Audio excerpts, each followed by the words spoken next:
Кластас құрбым Нұрзия екеуміз студенттік ғұмырымызды да бірге өткергенбіз. Уақытымыз үнемі ойын-күлкімен, қызық думанмен өтуші еді. Бір кездері Нұрзия уайым мұңға берілетін болды. Неге екенін сұрасам айтпайтын. Күндердің күнінде ол маған сырын ақтарды. Сен ауылға кеткенде каникулда қалада қалып едім ғой. Сонда қатарлас курста оқитын біздің ауданның қызы Салтанат қонаққа шақырып, жанымды қоймады. Неге екенін білмеймін, менімен дос болуға құштар-ақ өзі. Онымен бірге отырысқа бардық. Оның ауылының жігіттері көп болды. Салтанат мас болып қалды. Тек Салтанат қана емес, әлгі жердегінің бәрі мас.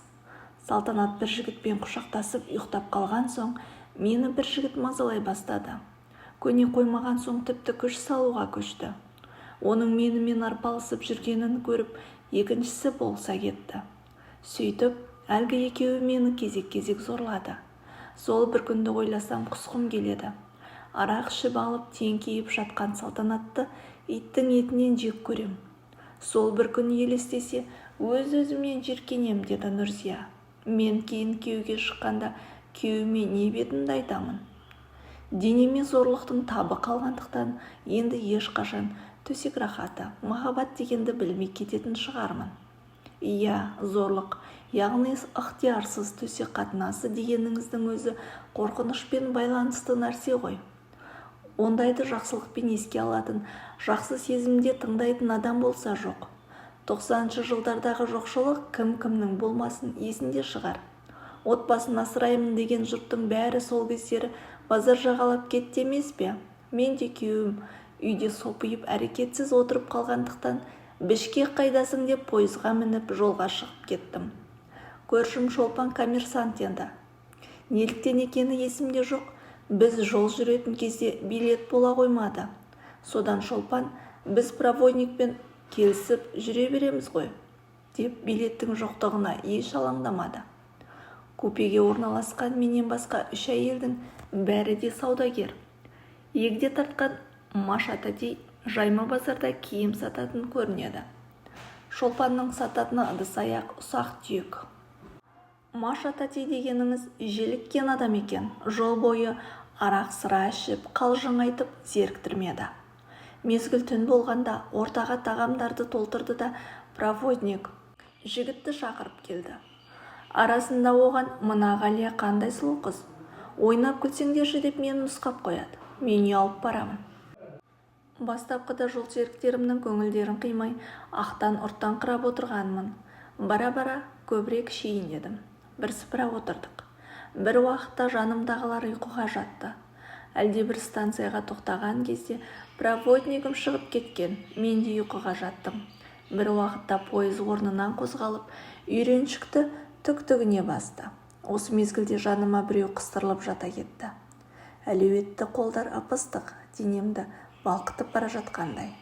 Қарасам, жігіттік жасағысы кеп тұрған әлгі проводнигім екен. Қой, ұят болады дедім. Жүр, ұйқың келмесе менің купеме барып әңгімелесейік. Жол ұзақ, деді ол. Бармасам осы жерде мазамдалып келе беретін шығар деген оймен оның купесіне бардым. Үстіңгі сөреде еңгезердей біреу қорылдап жатыр. Проводнигім сөзге келместен мені құшақтап сүйе бастады. Алпамсадай денесімен жеңіп барады. Шыны керек, менің табиғатыма әлгінің әрекеттері ұнап, денем соған икемделіп әкетіп бара жатқан сияқты. Бір уақытта икемсіз қалдым. Ол өз дегенін жасады.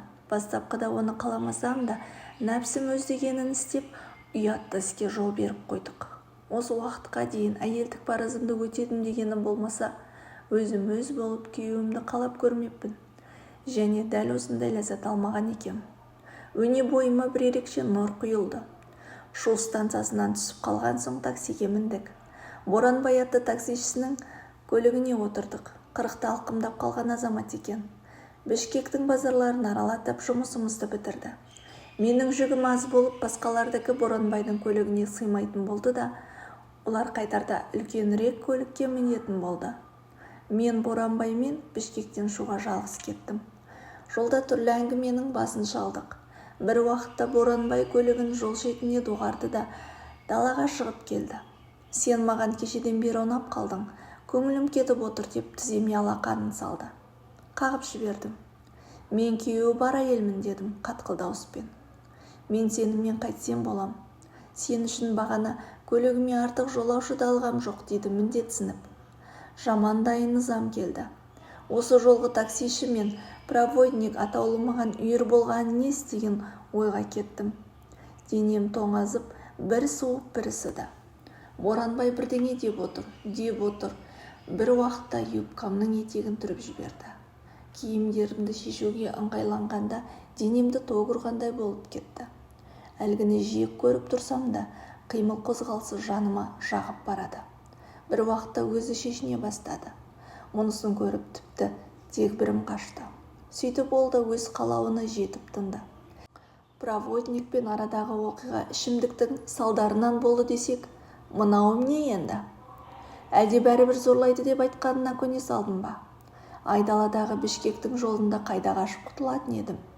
Бәрінен қызығы осы бір ақылға қонбайтын екі ерсі оқиғаның екеуінен де ерекше ләззат алдым.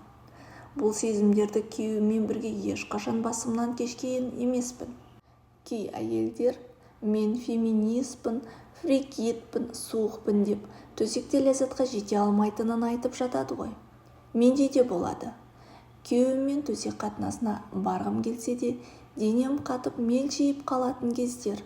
Ондай кездерде үстімнен төніп тұрған еңгезердей таксишы, пойыздағы проводник есіме түсіп кетсе, ғажайып күйге кешемін.